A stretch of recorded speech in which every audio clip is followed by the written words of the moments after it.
Good afternoon, everyone, and welcome to another great session of ENG3E, Term 2A. So that's Grade 11 Workplace Preparation English, brought to you by Wausau Distance Education Center, located in Sioux Lookout, Ontario. I'm your instructor, Mike Laverty, and today's date is Tuesday, March 28th, 2023.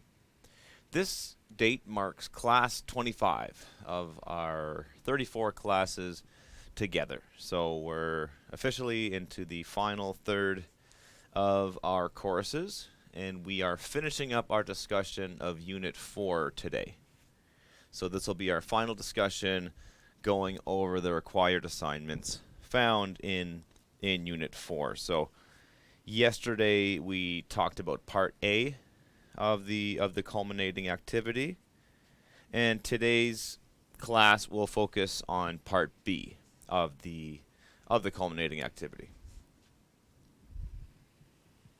So we'll move right along and get into things. So I'll mention this probably every day as we get closer to it. This is week 7 of classes. We've got 3 weeks to go in this course, and graduation day is June 15th, 2023. So really want to focus on that graduation date.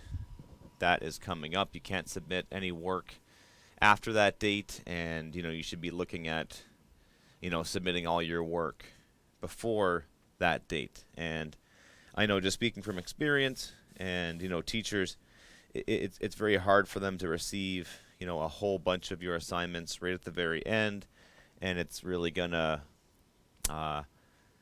reduce the amount that you learn from this course and the amount that you can take away. So just a strong recommendation to start submitting your work now in anticipation of that June 15th deadline. It is fast approaching. It'll be it's a little over 2 months away, so it'll be here before you know it, and that's enough time to finish 1 and maybe 2 courses. And if you look at the course schedule for this, we have 9 weeks of instruction followed by a final exam, and we structure our courses that way because we think it takes a student about 9 to 10 weeks to work through the material, and that's working through the material, submitting assignments to a teacher, getting the feedback from the teacher, and then applying that feedback to their next lesson. So it's a continuous process that goes back and forth between you and I. We've covered Units 1, 2, and 3. Week 6 was devoted to Unit 4, and of course, we've got a couple of classes this week that will be devoted to Unit 4, and then we'll move on to Unit 5. And once I feel satisfied that Unit 5 is taken care of, then we'll begin the process of getting ready for the final exam, where we'll review all the key concepts from our units. We'll do lots of practice. But more on that as we get closer to our final week together. So if you're listening out there on the radio, thanks for tuning in to 91.9 FM or possibly Bell ExpressVu channel 972. Please note you can phone the studio at 1-807-737-4017, or you can phone the toll-free number at 1-800-465-7144. Or point yourself to zoom.us or use the Zoom mobile application. You'll be given the option to join a meeting, and then you'll enter in our meeting ID, which is 417-6699-799. And of course, all my videos are posted to my YouTube channel, so check out my ENG3E playlist. In addition, you'll find some ENG4E and some ENG3E, ENG4E, and OLC40. So just a friendly reminder to get those assignments in as soon as possible. Submit your work to your teacher. Everybody's different. I prefer to get groups of work in, say, 5 to 10 assignments, and you can certainly go under that. So if you've got 1 assignment, send it my way. I definitely would prefer the less option. And I don't like to see packets of more than 10 assignments because, again, I want to give you feedback on what you've done. So I just recommend that you try to get your work to me in smaller chunks. And please write down your name, your community, the course code, and any assignment information. Please reach out to me directly at mlaverty@nnec.on.ca or mlaverty@nnecschools.org.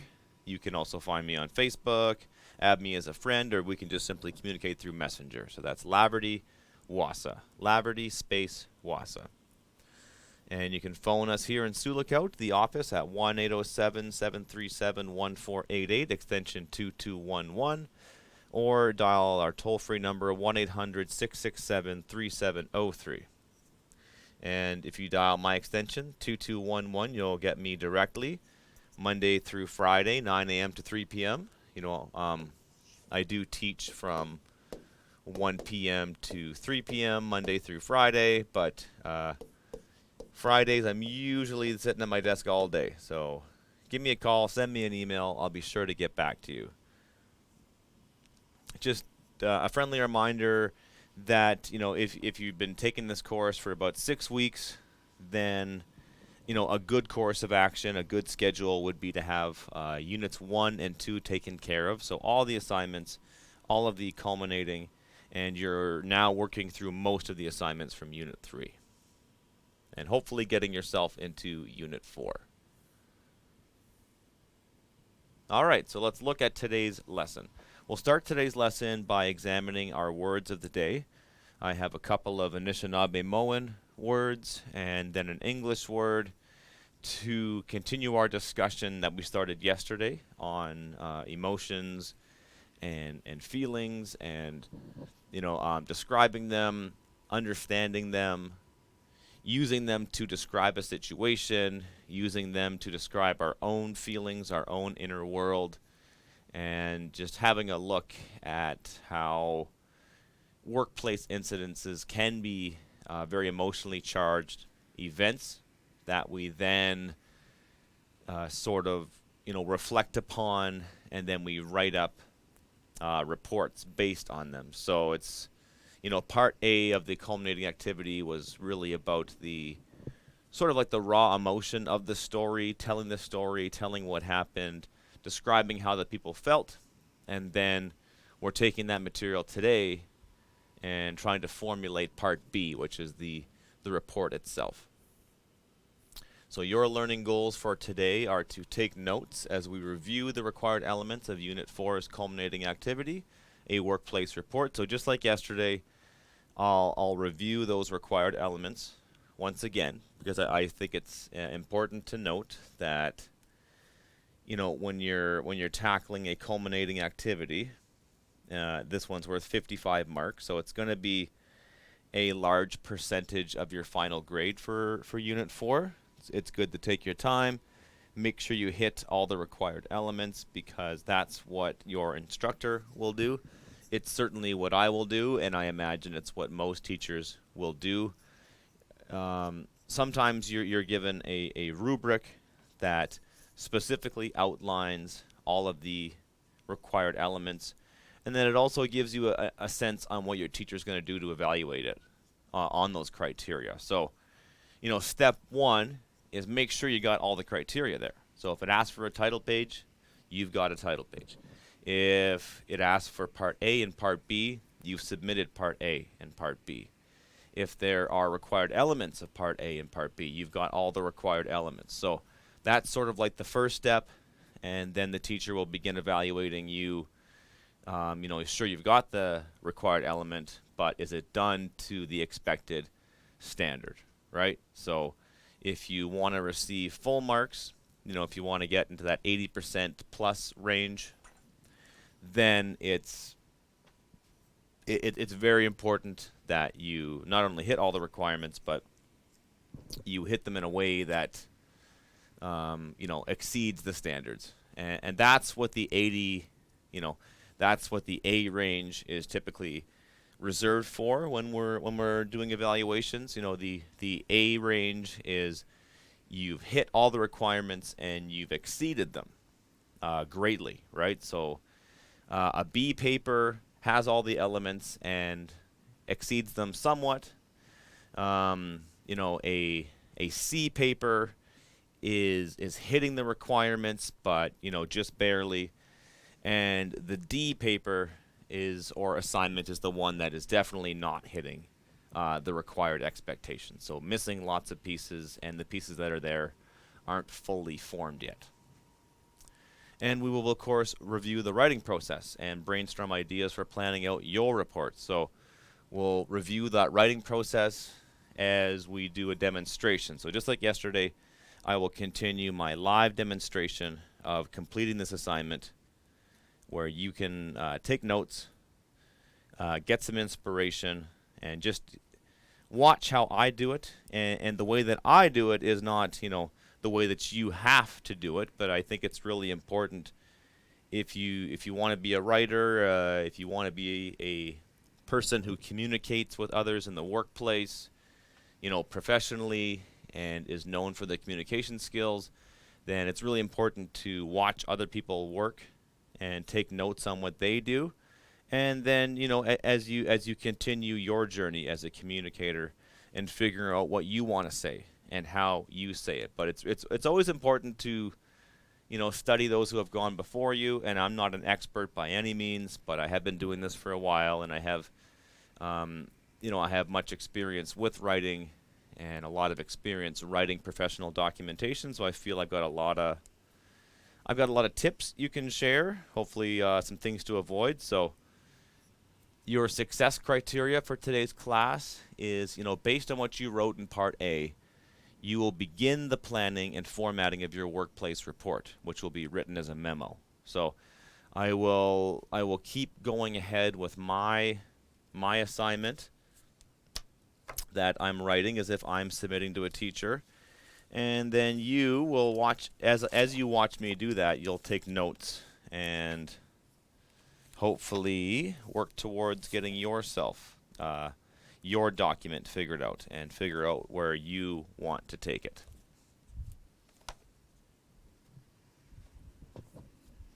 Okay, so on to our words of the day. So we've got 2 Anishinaabe-Moan words.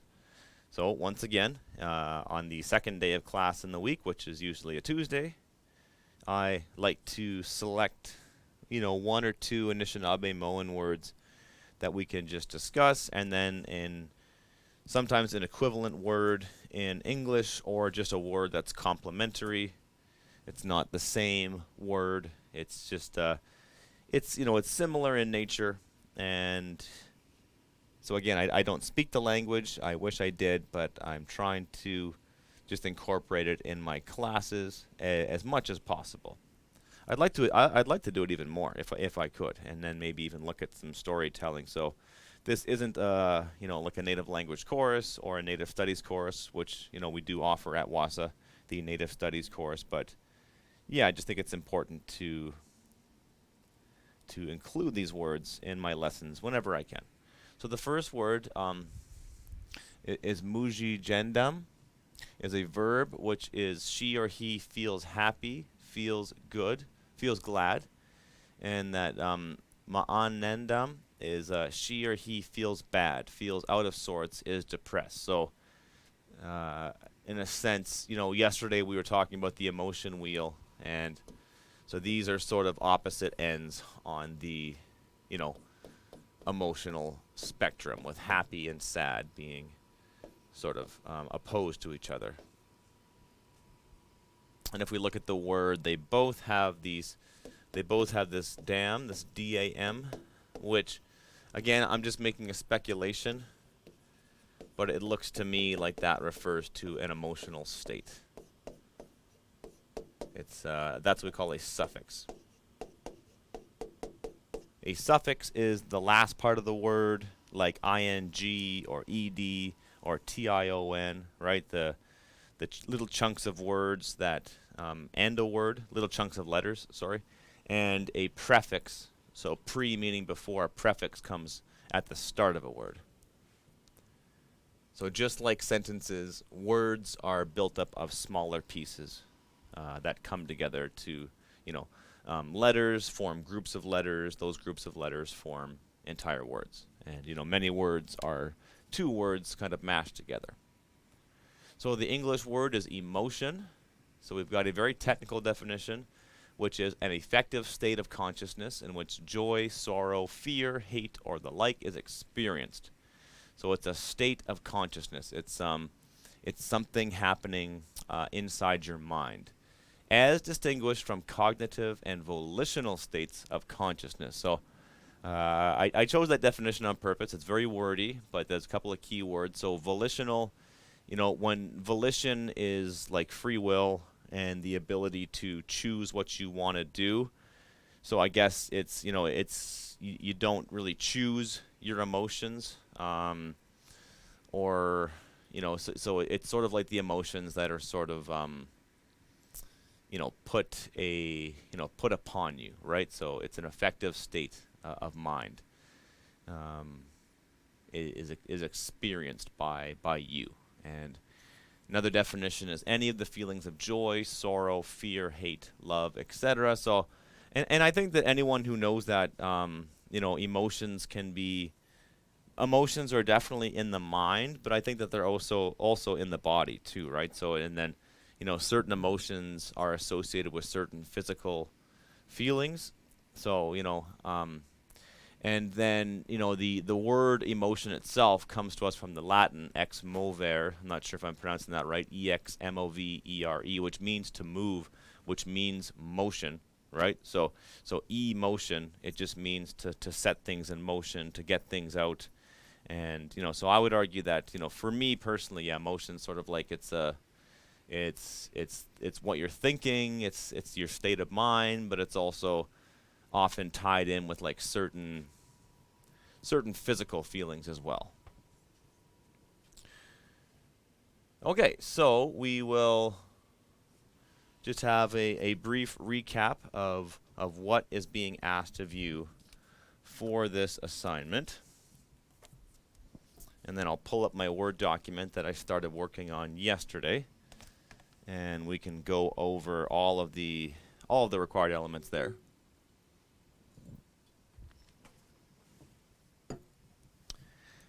So again, this assignment is asking you to complete a workplace report. And there's been a disagreement, a conflict, and your conflict, you can choose who the conflict is among. Is it among coworkers, supervisors, managers? Is it dealing with customers?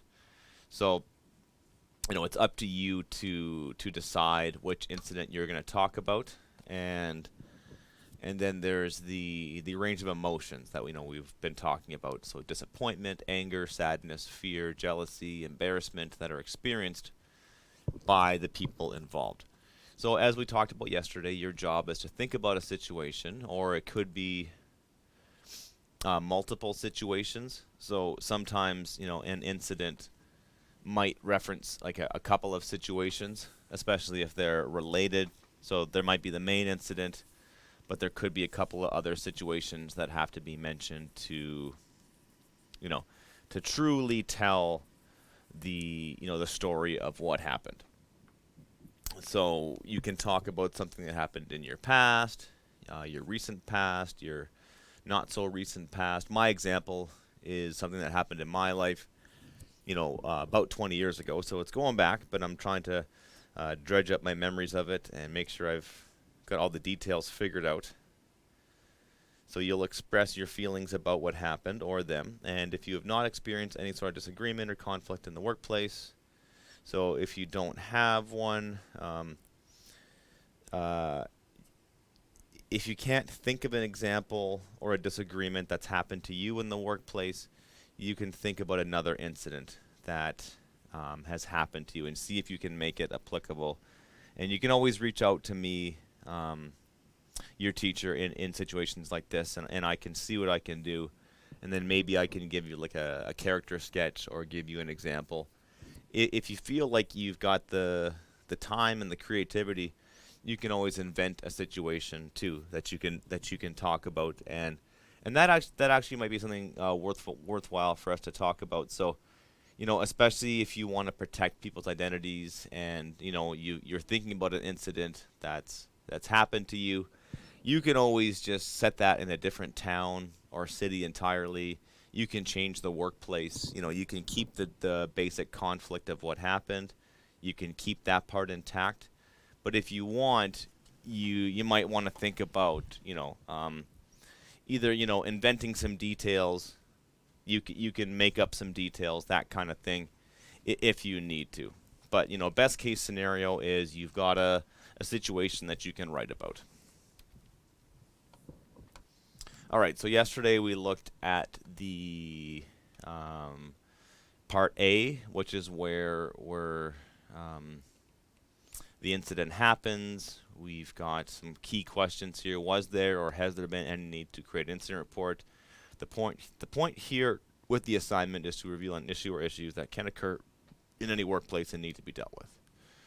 Then we're going on to page. Then we're going to go on to page part B, and I'm gonna have a close look at the incident report that we did talk about in class. That's 176 to 177. We'll talk about that report. Maybe we'll start with that. We'll look at that report as a template, and then see how it was written, and then we can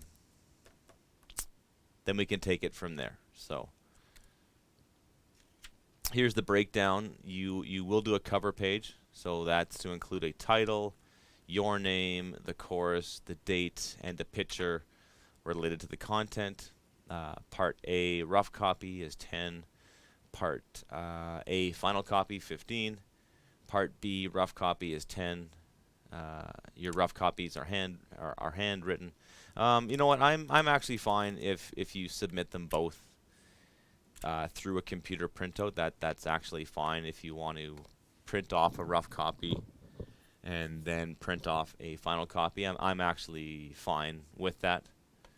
And then for a total mark of 55. So 25 for part A, 25 for part B, and 5 for your cover page. And of course, this is going to require us to delve into the writing process, which we will do now. All right, so I'm going to open up my Word app, and we'll open up our Unit 4 culminating activity. Okay.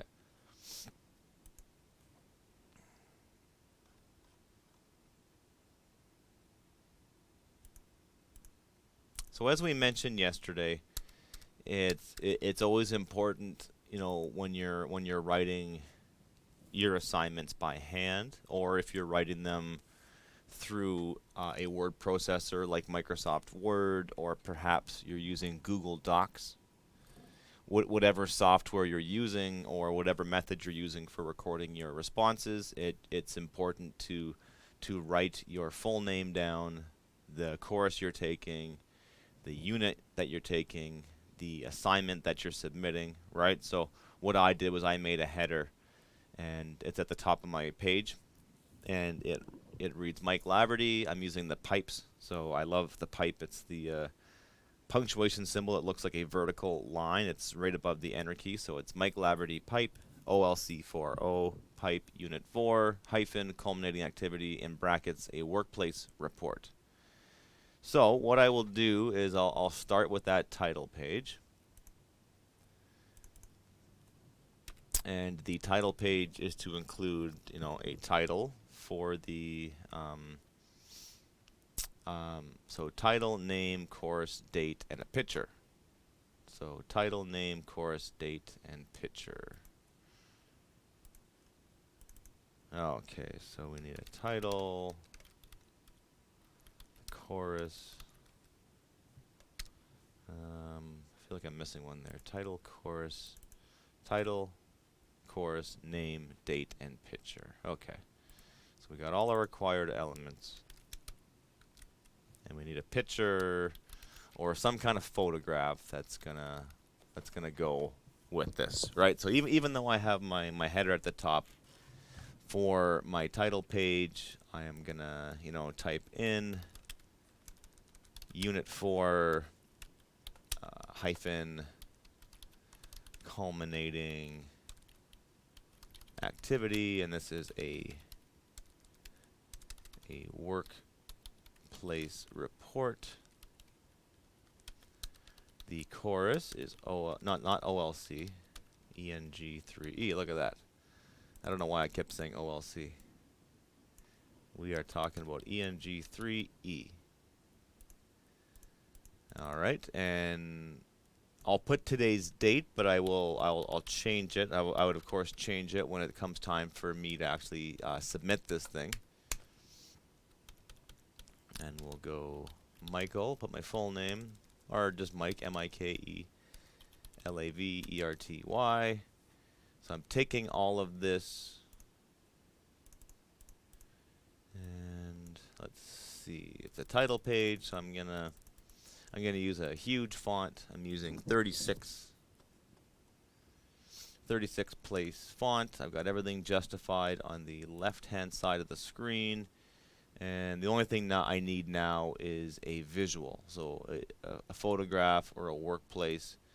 So if you remember yesterday, I talked about how this story includes an incident with a forklift. So I'm just going to go forklift, factory, go to my Google Images, and yeah, that looks pretty much like what happened, right? We got the forklift operator, we've got the shelving in place.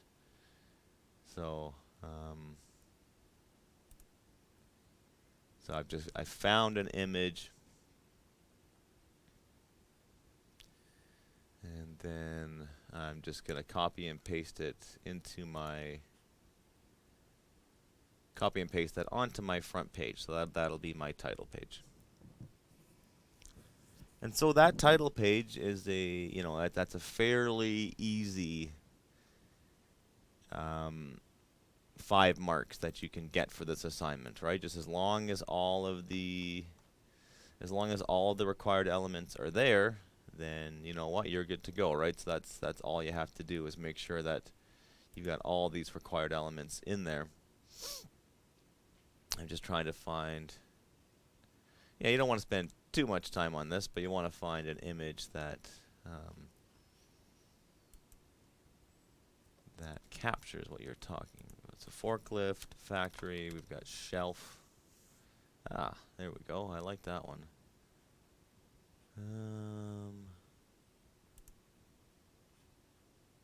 Okay. So I'm just going to copy my image.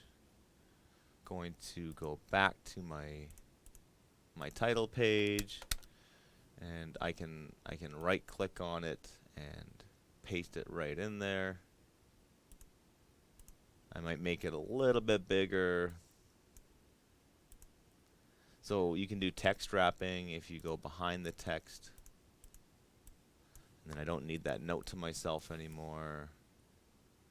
Okay. Okay. So that's pretty much it. I've got the name of the course. Sorry, the name of the assignment. Right, so a title, your name, so name, course, date. I won't mark if you get them in a different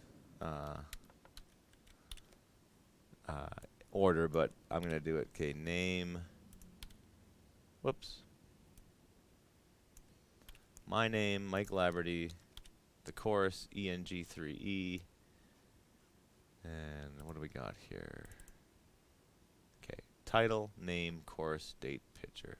Title, name, course, date, and picture. So title, name, the course, the date, and the picture. So I've got all my stuff in here. I might put a note to myself here saying, add a title, or I'm not sure. Is that my title? We'll see if my report has a title. in a sec. We'll start to write it again, and then we'll get ourselves familiar with it, and then we'll take it from there. So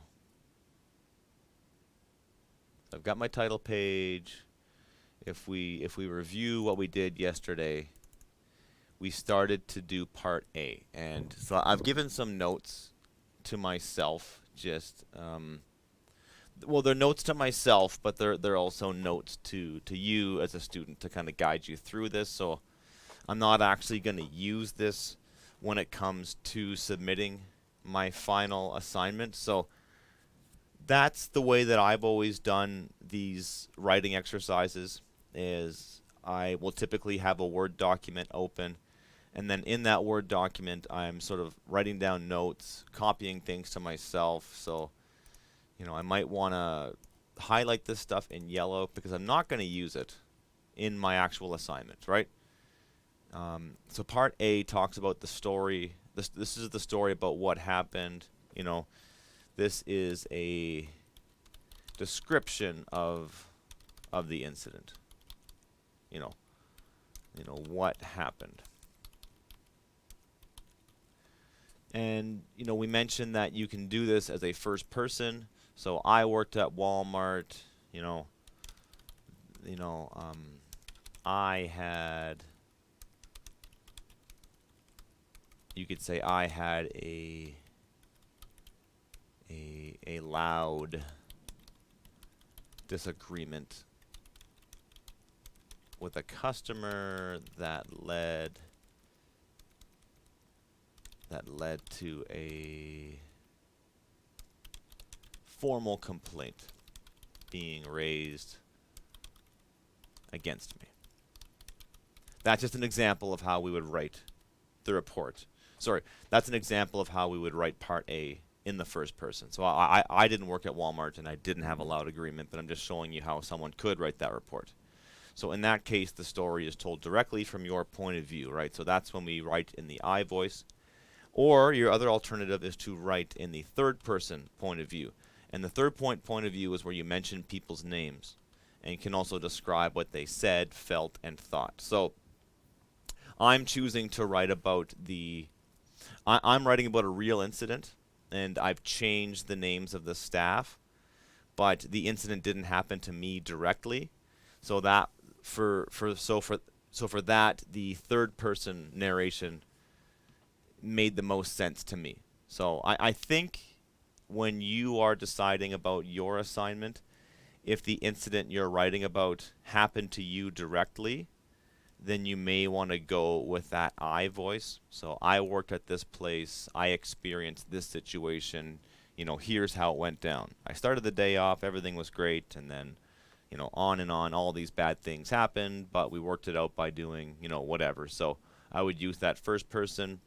But if you're like me and you're describing an incident that, you were close to it and you saw it happen, but it didn't happen to you directly, that's where I would use this approach.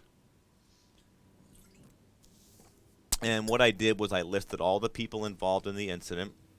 And then I also talked about their mental and physical states. So this is step one of the writing process. So step one is where you plan and you outline.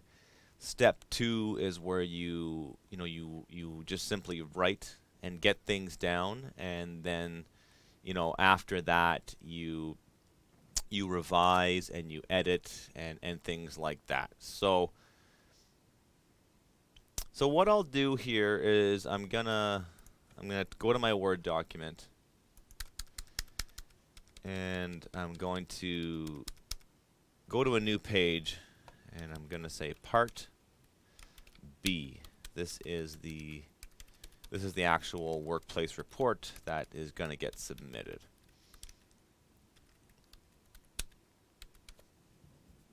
And so actually, before I do this, we'll just review what I have written here so far. So I have Larry. So he's the main guy in the story operating the forklift. He felt fear at a dangerous situation. He felt shame afterwards. He was gripping his controls. He was sweating, having a hard time thinking, especially when he was being yelled at by Sam. Sam is one of the engineers who has some authority over Larry but is not his boss. Sam felt anger at Larry for putting others in danger. He felt disgust at Carol, the production manager, for not properly training staff. Carol is the production manager. She's Larry's boss. Should also say, she is also, she is not directly responsible for Sam.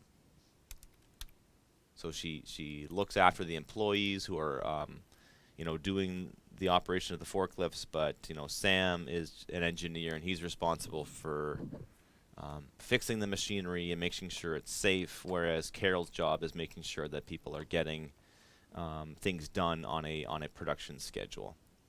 Nancy is an employee who worked near the forklift. She feared for her own safety, and Mark is one of Larry's coworkers who felt vigilance by staying by his friend's side and talking him through the situation and finding a solution. Whoops. Okay. Whoops, finding a solution. Okay. And here's what I wrote in step 2. So in the year 2004, an incident occurred at an industrial laundry facility. One afternoon, a worker was operating a forklift and was attempting to put a pallet on a raised mezzanine or metal shelving unit. This worker ran into a problem, and the pallet they were trying to stack got hung up on the edge of the shelf and was also in danger of falling off. The pallet was in danger of falling off. The pallet was approximately 15 feet in the air. Several workers who were stationed nearby, who could have been seriously hurt, had. So this is where, when you read stuff out loud, you sort of catch your mistake. So the pallet was approximately 15 feet in the air. Several workers, maybe in comma, who were stationed nearby, comma.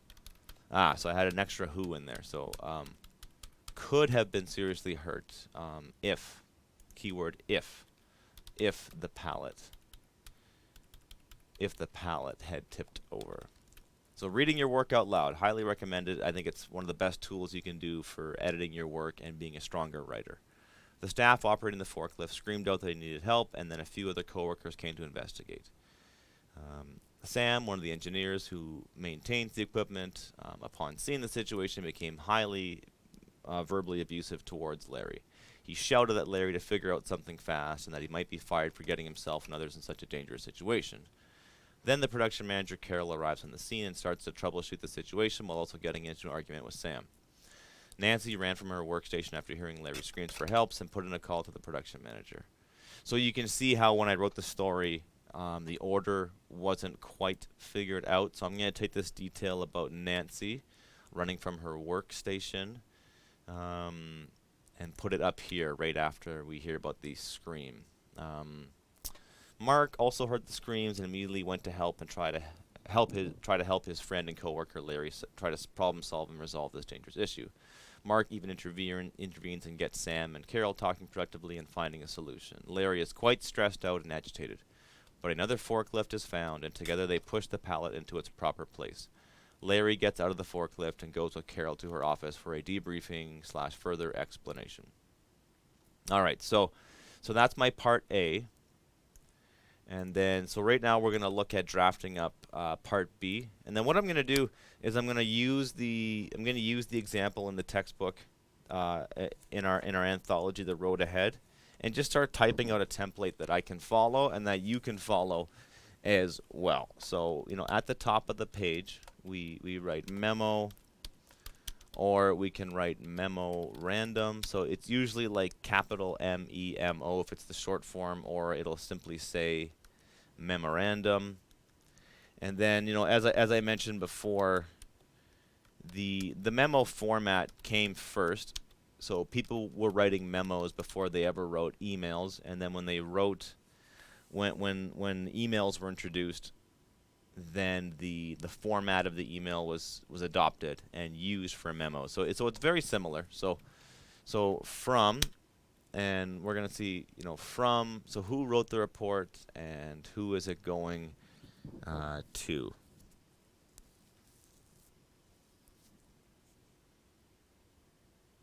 Let's see here. So maybe I'll take this guy Mark, who's one of the co-workers, and then so he feels that he has to.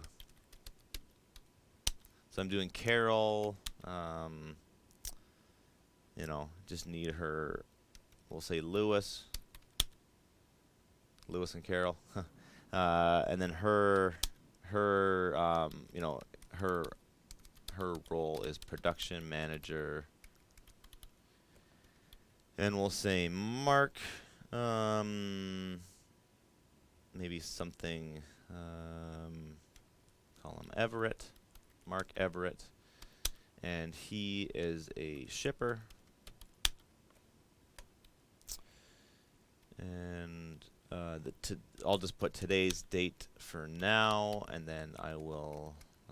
I can change that as actually no. It was let's call it March 28th, 2004. So almost 20 years ago.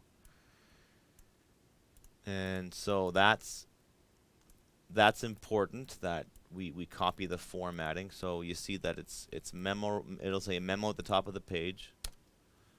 Then there'll be a space. Then you'll do from, to, and then today's date, and then a space. And then you go into the article itself. So today, not sure what this would have been. So I'm actually just copying the formatting directly from the textbook, and which is totally fine. So I don't want you just to copy and paste the text of the memo and just change the details as you see fit. You can do that for some of it, but it's just gonna get you. It just gets you started, right? So Thursday, March 20th, 28th. An incident. An incident occurred.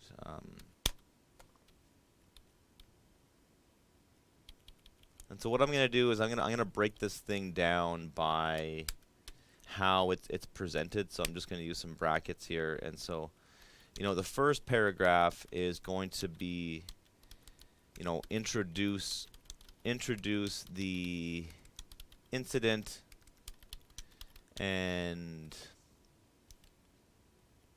so you're going to introduce the incident and say why you are reporting, right? Or any other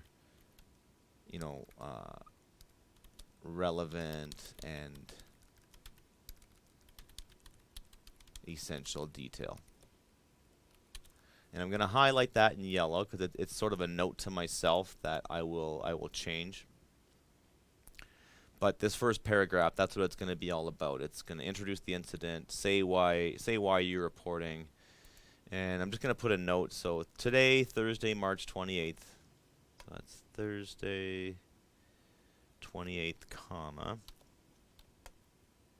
So I'm going to say, although you were present,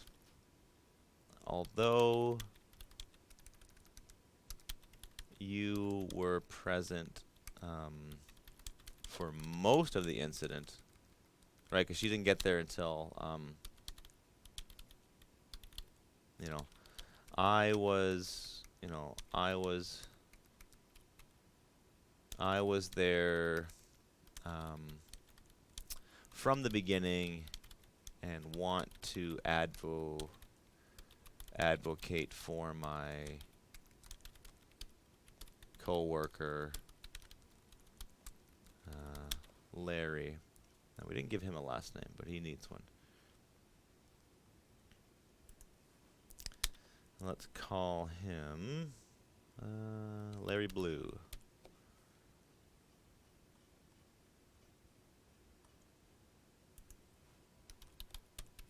So if you remember the memo from the textbook, the incident report is written by a coworker, is written by an employee, and she's writing to her boss because she's not going to be in the next day, and she knows that the customer who came in left the store really upset and said that she was going to try and get her fired.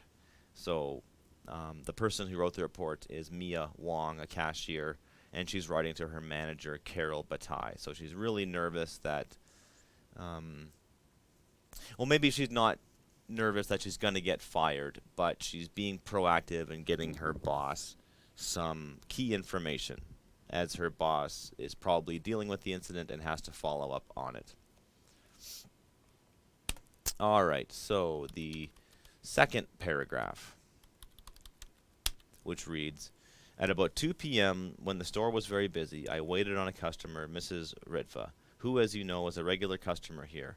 I was processing her purchase of a lady's two-piece suit when the American Express card she was using for the $2.95 purchase was refused. I quietly explained this to her, and she began to yell at me and insist that I had made a mistake. So that's the first paragraph. So the first part of the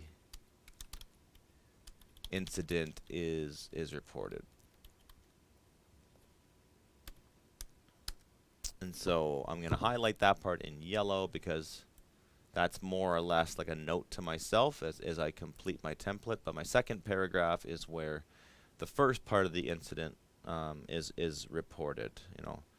And then our writer here, Mark Everett, the shipper, is, I was loading up a truck.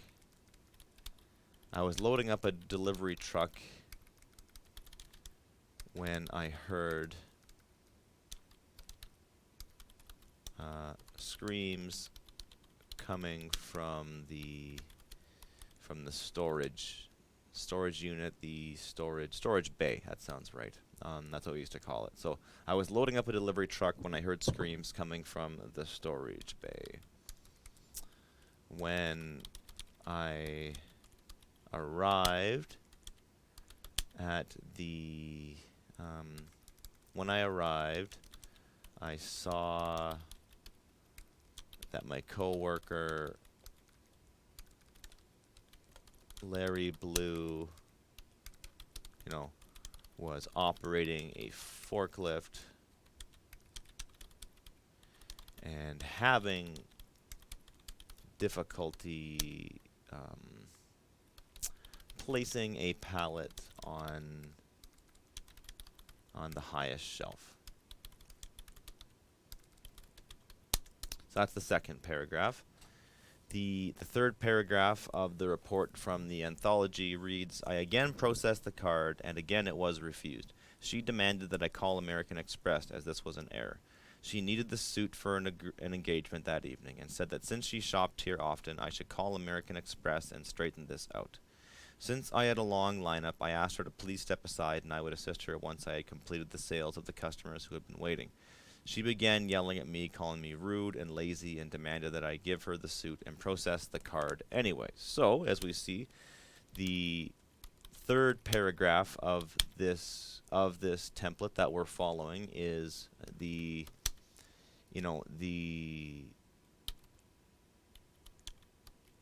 next part of the incident is reported. And then we'll come back to that because we're kind of running out of time, but I want to get as much of this done as I can. The fourth paragraph reads, I told her that she was welcome to use the phone to make that call, but she demanded to see you. I explained that you would not be in today, and she left the store yelling and she would see that I got fired. So this is the final part of the incident is reported, and this is very important when you're reporting on an incident, especially one like mine that's got a few moving pieces to it. You don't want to explain the entire incident in one paragraph. You want to chunk it up, make it as easy as possible for your reader to follow the story, to see what happened. So the third paragraph continues the story. The fourth paragraph concludes the story. We have a fifth paragraph. Both Marie Cassava and Julie Card witnessed the incident and will support my statement that I was not rude and followed our store's policies. I feel very badly about the incident as Mrs. Ritva has always been a good customer here. However, she embarrassed me and I was upset for the rest of the day. So we can follow this model, and our fifth paragraph will be, we can describe, anyone else who saw the incident, and mention the witnesses, that kind of thing, who can back up what what Mark saw and believes is true.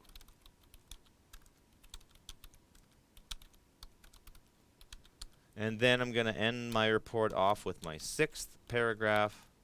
And if I follow this template and write my paragraphs of a similar length to what they've done, then I will have met the requirement. So in this one, it reads, since I am not in tomorrow, please call me at home if you need any further explanation about the incident. So paragraph 6 is, the writer of the report. In this case, we've got Mark. He will give his supervisor, which is Carol, a next step, right? Or steps, right? And then he might say something, I wanted to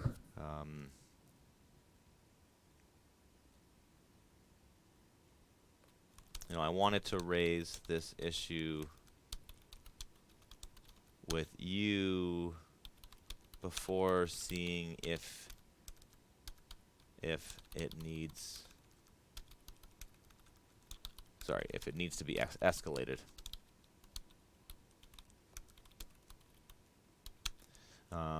To management. Please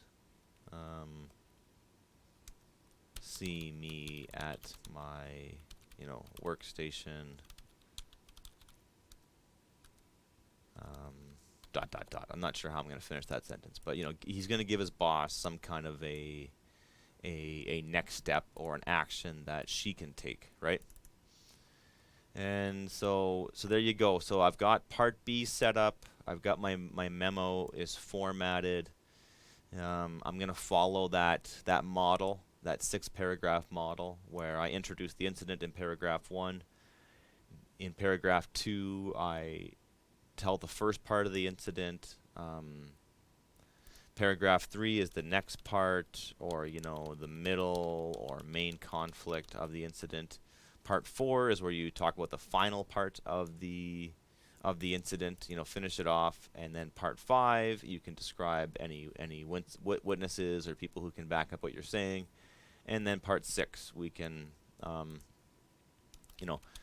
you can change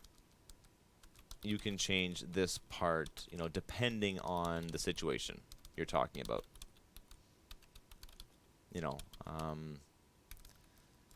For example, in my situation, he might want to bring up Sam's